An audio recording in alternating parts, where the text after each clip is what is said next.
Al-Qaeda didn't shout death to Tribeca. They attacked America and these men and women, and their response to it is what brought our country back. It's what gave a reeling nation a solid foundation to stand back upon, to remind us of why this country is great, of why this country is worth fighting for, and you are ignoring them.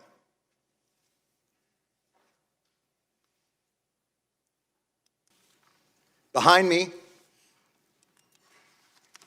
a filled room of 9/11 first responders, and in front of me, a nearly empty Congress. You know, another business card thrown our way as a way of shooing us away. Ray would say, "Calm down, Johnny, calm down. I got all the cards I need." And he would tap his pocket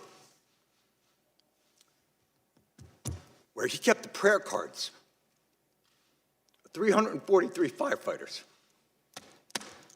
There's not a person here, there is not an empty chair on that stage that didn't tweet out, "Never forget the heroes of 9/11.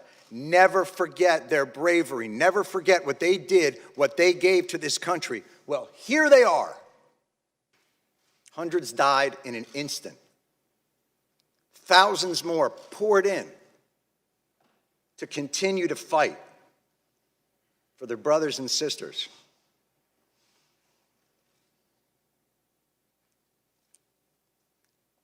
The breathing problem started almost immediately, and they were told they weren't sick, they were crazy. And then, as the illnesses got worse and things became more apparent, well, okay, you're sick, but it's not from the pile. And then, when the science became irrefutable, okay, it's the pile. But this is a New York issue. I don't know if we have the money. And I'm sorry if I sound angry and undiplomatic, but I'm angry. And you should be too, and they're all angry as well. And they have every justification to be that way. There is not a person here, there is not an empty chair on that stage that didn't tweet out, "Never forget the heroes of 9/11. Never forget their bravery. Never forget what they did, what they gave to this country." Well, here they are. And where are they? And it would be one thing if their callous indifference and rank hypocrisy were benign, but it's not. Your indifference costs these men and women their most valuable commodity, time.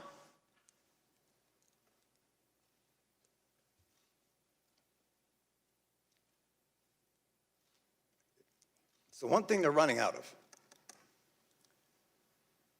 This should be flipped. This hearing should be flipped.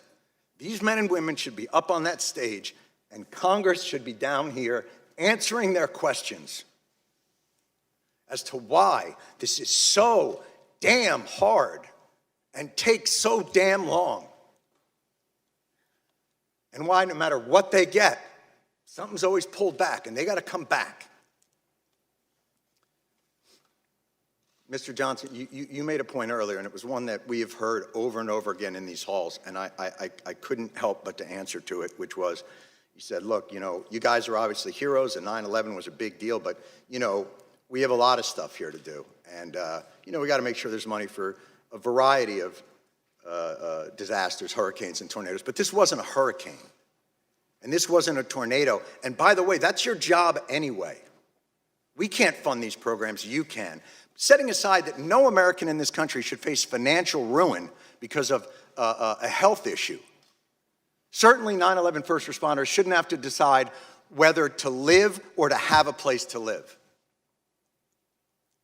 And the idea that you can only give them 5 more years of the VCF because you're not quite sure what's going to happen 5 years from now, well, I can tell you, I'm pretty sure what's going to happen 5 years from now. more of these men and women are going to get sick and they are going to die. And I am awfully tired of hearing that it's a 9/11 New York issue. Al-Qaeda didn't shout death to Tribeca. They attacked America, and these men and women and their response to it is what brought our country back. It's what gave a reeling nation a solid foundation to stand back upon, to remind us of why this country is great, of why this country is worth fighting for. And you are ignoring them.